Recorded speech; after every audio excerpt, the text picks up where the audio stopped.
असं इथे दिसतं या बरोबर याचा रस्ता आहे.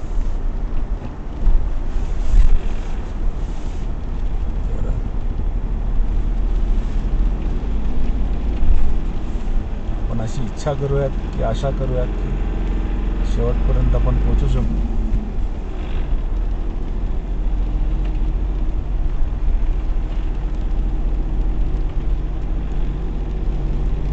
साधारणतः एक अर्धा पाऊण तास लागेल असं त्यांचं म्हणणं आहे.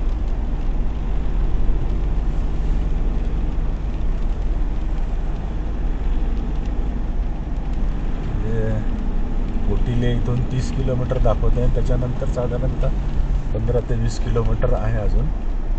आणि असं हळूहळू जायला साधारणतः आम्हाला अर्धा पाऊण तास लागेल.